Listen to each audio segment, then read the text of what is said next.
how I get this. How how did I prove this?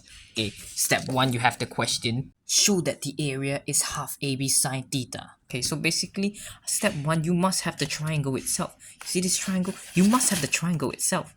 Then step two, you draw a right angle triangle anywhere on the triangle. I drew it here because okay, it's saving space basically. Then I would take the hypotenuse of this triangle I drew and turn it into a diameter of a circle. Want to know one funny thing? This is called a cyclic quadrilateral where all the points form a 90-degree angle. Don't mind this one, that was a failure. This is 90 degree, this is 90 degree, this is 90 degree, and so this is 90 degree. But originally it is more than 90 degrees, so I have to cut off the axis and name this x. So the length of this now is b minus x instead of the original b. Okay, then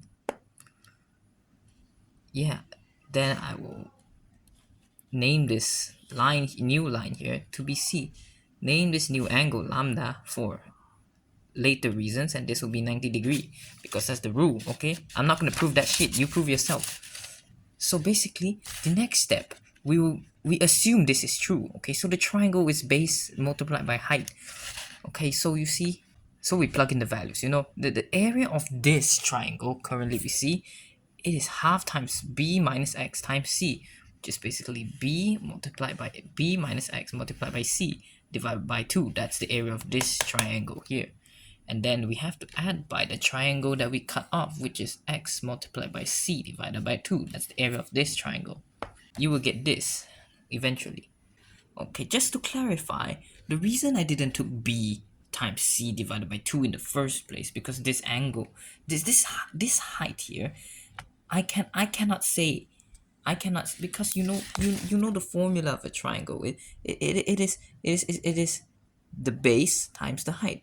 But currently I'm given this length and this length, so it means I cannot just simply plug in b times c divided by 2. I must one by one do it to get this. This is what it is. Okay, no questions. Then we want to find the value of c because we don't like c. It's an added value, so we're gonna take the use lambda equals 90 minus theta. Assuming sine rule is valid, you prove the shit yourself. I'm not doing that. Sine 90 divided by a, which is sine 90 divided by a, is equivalent to sine 90 minus theta divided by b minus x, which means it's this angle. Okay, so you see this lambda value, right? It is equals to 90 minus theta. Okay, so after we do this shit, okay, we plug in the value of 90 minus theta. Just in case you didn't know, sine 90 is equals to 1. And no questions. Oh, in degrees.